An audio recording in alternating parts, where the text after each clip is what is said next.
शिश, शांत। जरा रुकिए। क्या आपको अपनी सांसों की आवाज सुनाई दे रही है, या फिर आपके कानों में अभी भी वही शोर गूंज रहा है जिसे आप जिंदगी कहते हैं?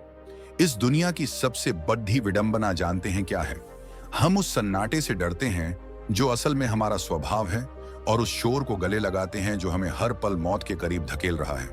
हम भाग रहे हैं सफलता के पीछे, पैसों के पीछे, अपनों और परायों के पीछे। लेकिन क्या कभी रुककर यह सोचा है कि इस भाग दौड़ का अंत कहाँ है?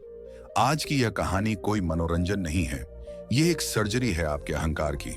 यह कहानी आपको उस अंधेरे कमरे में ले जाएगी जहां आप और आपका सत्य आमने सामने होंगे।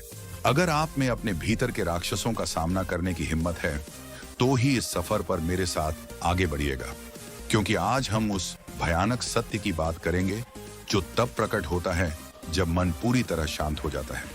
तैयार हो जाइए, क्योंकि आज ध्यान की शक्ति आपके अस्तित्व की जड़ें हिलाने वाली है। प्राचीन भारत के एक वैभवशाली राज्य में सम्राट विक्रम का शासन था।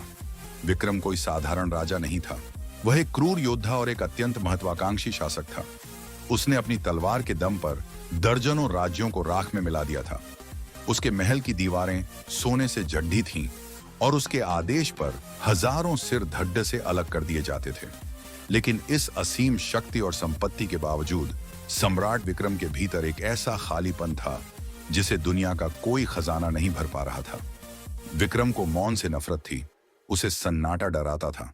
इसलिए उसके महल में 24 घंटे संगीत बजता रहता था। दास दासियां मनोरंजन करते रहते थे, और उत्सवों का दौर कभी खत्म नहीं होता था।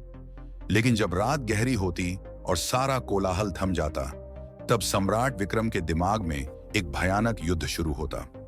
उसे उन माताओं की चीखें सुनाई देती जिनके बेटों को उसने मारा था। उसे उन जलते हुए शहरों की महक आती जिन्हें उसने राख किया था। नींद उसकी आंखों से कोसों दूर थी। वह मखमल के बिस्तर पर लेटता तो उसे लगता जैसे वह कांटों पर लेटा हो। एक रात अपनी बेचैनी से तंग आकर उसने अपने सबसे वयोवृद्ध मंत्री को बुलाया। मंत्री जी, विक्रम की आवाज में एक अजीब सी थरथराहट थी।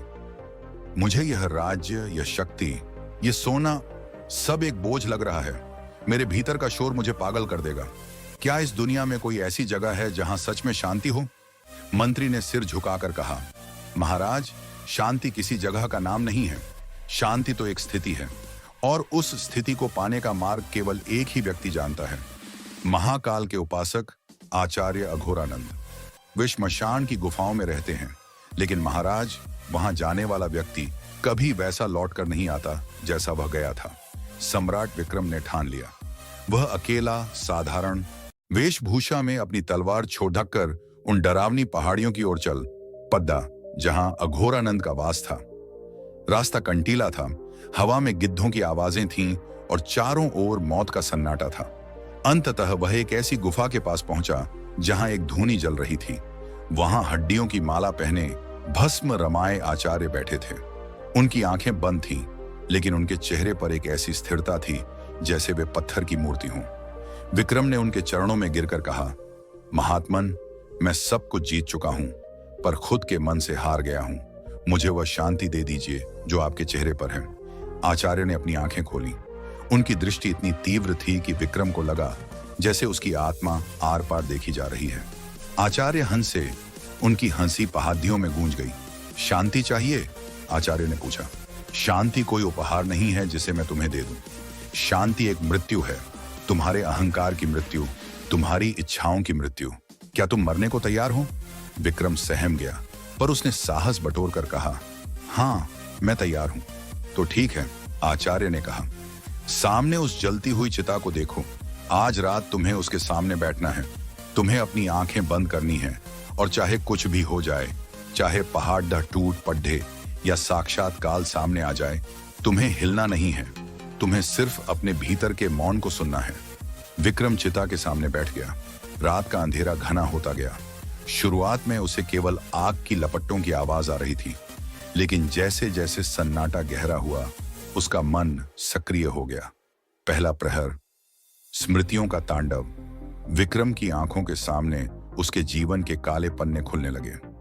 उसे वह दिन याद आया जब उसने एक निरीह बालक को सिर्फ इसलिए मार दिया था क्योंकि वह उसके रथ के सामने आ गया था। उसे अपनी वे जीत याद आई जो हजारों बेगुनाहों के खून से लिखी गई थी। उसका मन चिल्लाने लगा, तुम अपराधी हो, तुम पापी हो, तुम कभी शांत नहीं हो सकते। विक्रम का शरीर पसीने से तरबतर हो गया। वह भागना चाहता था, अपनी आंखें खोलना चाहता था, लेकिन उसने प्रतिज्ञा की थी। दूसरा प्रहर, डरों का आगमन। जैसे जैसे रात बढ़ी, विक्रम को मतिभ्रम, हेल्यूसिनेशंस होने लगे। उसे लगा कि चिता की राख से वे लोग उठ रहे हैं जिन्हें उसने मारा था। उसे अपने शरीर पर ठंडे हाथ महसूस हुए। उसे लगा कि उसके चारों ओर प्रेत नाच रहे हैं। उसके कान में आवाजें आईं, विक्रम, तू कल मर जाएगा, तेरा साम्राज्य ढह जाएगा, तेरी कोई पहचान नहीं बचेगी। यह ध्यान की वह अवस्था थी जहां मन अपने अस्तित्व को बचाने के लिए आखिरी लड़ाई लड़ता है।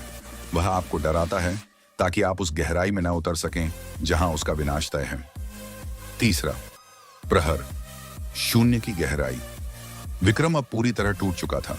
उसे लगा कि उसका हृदय फट जाएगा, लेकिन अचानक एक पल ऐसा आया जब उसने लदना छोड़ दिया। उसने अपने डर से भागना बंद कर दिया। उसने मन से कहा, ठीक है, अगर मैं पापी हूं तो रहने दो, अगर मैं मरने वाला हूं तो मरने दो, मैं कुछ नहीं करूंगा। जैसे ही उसने समर्पण किया, एक चमत्कार हुआ। सारी डरावनी आवाजें अचानक गायब हो गईं। सन्नाटा जो पहले डरा रहा था, अब उसे संगीत की तरह लगने लगा। उसे अपनी हर सांस एक वरदान की तरह महसूस हुई। उसे महसूस हुआ कि उसका शरीर मिट्टी का एक ढेर मात्र है और उसके भीतर कोई है जो इस खेल को सदियों से देख रहा है। वहां उस जलती हुई चिता के सामने विक्रम को सत्य का बोध हुआ। सत्य यह था कि वह विक्रम नहीं है। वह न सम्राट है, न योद्धा है। वह चेतना है जो कभी मरती नहीं। उसका सारा तनाव, सारा कोलाहल इसलिए था क्योंकि वह उस स्वयं को भूल गया था और उस अहंकार को पाल रहा था जो क्षणभंगुर है। जब भोर हुई तो विक्रम की आंखें खुली। उसके सामने वही चिता थी, वही हड्डियां थीं, लेकिन वह दुनिया बदल चुकी थी।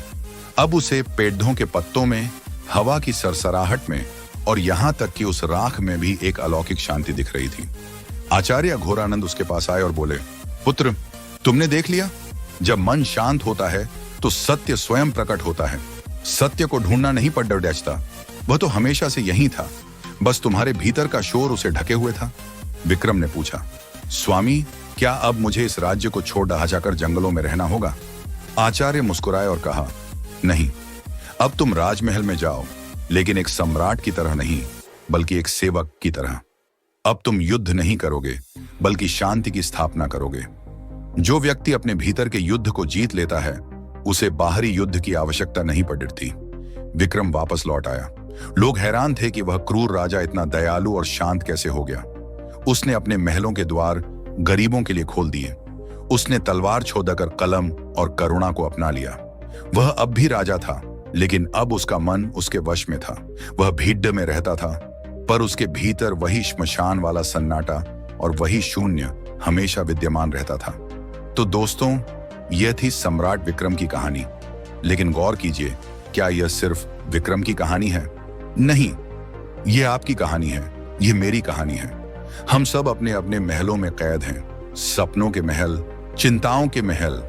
हम सब अपने भीतर के शोर से भाग रहे हैं। हम सोशल मीडिया, मनोरंजन और फालतू की बातों का सहारा लेते हैं ताकि हमें खुद का सामना न करना पड़े दीदी। लेकिन याद रखिए, एक दिन यह सारा शोर थम जाएगा। जिस दिन मौत सामने खड़ेदादी होगी, उस दिन आपके पास भागने के लिए कोई जगह नहीं होगी। ध्यान, मेडिटेशन का अर्थ सिर्फ आंखें बंद करके बैठना नहीं है। ध्यान का अर्थ है अपने उस भयानक सत्य का सामना करना जिसे आप आज तक छिपाते आए हैं। ध्यान एक अग्नि है जो आपके झूठ को जलाती है, और जब सब कुछ जलकर राख हो जाता है, तब जो बचता है वही सत्य है। आज जब यह वीडियो खत्म हो तो मोबाइल को एक तरफ रख दीजिएगा। अंधेरे में अकेले बैठिए, उस शोर को सुनिए जो आपके भीतर मच रहा है। डरिए मत, उस डर को बीत जाने दीजिए और फिर आप पाएंगे एक ऐसी शांति, एक ऐसी शक्ति जो पूरी दुनिया को बदलने की ताकत रखती है। याद रखिए, जब तक मन अशांत है, आप वही देखेंगे जो आप देखना चाहते हैं, लेकिन जब मन शांत होगा, आप वही देखेंगे जो सच में है।